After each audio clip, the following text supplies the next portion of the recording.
Hubungan bakal calon presiden atau baca pres dari Nasdem Anies Baswedan dengan Partai Gerindra belakangan terus memanas. Sejumlah isu yang menyudutkan mantan Gubernur DKI Jakarta itu terus menyeruak ke permukaan. Di antaranya adalah soal adanya perjanjian politik Anies dengan Sang Ketua Umum Gerindra Prabowo Subianto yang dibongkar Wakil Ketua Dewan Pembina Gerindra Sandiaga Uno. Pengamat politik dan Direktur Eksekutif Aljabar Strategik Arifki Caniago membaca isu-isu tersebut memang sengaja digoreng untuk menjegal Anies maju Pilpres 2024.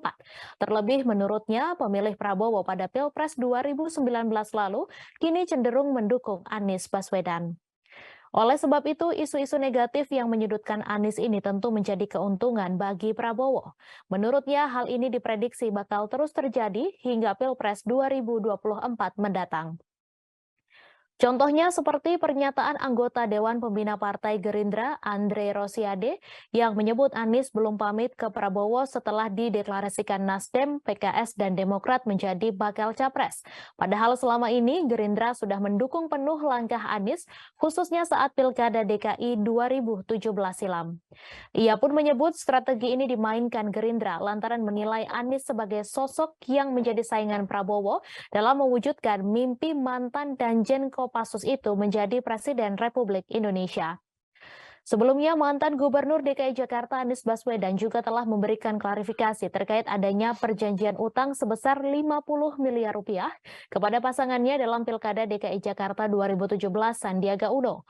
Utang 50 miliar rupiah Anies kepada Sandiaga Uno itu awalnya diungkap politikus Partai Golkar, Erwin Aksa, saat menjadi bintang tamu di sebuah kanal YouTube. Terkait kabar utang 50 miliar rupiah tersebut, Anies Baswedan memberikan jawaban. Anies mengatakan saat dirinya maju dalam Pilkada DKI Jakarta bersama Sandiaga Uno pada 2017, ada banyak sumbangan yang masuk. Sumbangan dana kampanye itu ada yang diketahuinya, ada pula yang tidak ia ketahui. Dari sekian sumbangan itu, ada yang berupa sumbangan langsung di mana pemberi sumbangan atau dukungan itu meminta dicatat sebagai utang. Atas dukungan atau sumbangan tersebut apabila Anies gagal memenangi Pilkada DKI, maka akan dicatat sebagai utang dan harus dikembalikan. Anies mengatakan dalam pemberian dukungan tersebut Sandiaga Uno bertindak sebagai penjamin, bukan sebagai pemberi pinjaman. Adapun uang sebesar 50 miliar rupiah itu berasal dari pihak ketiga. Namun Anies tidak mengungkap siapa pihak ketiga yang ia maksud.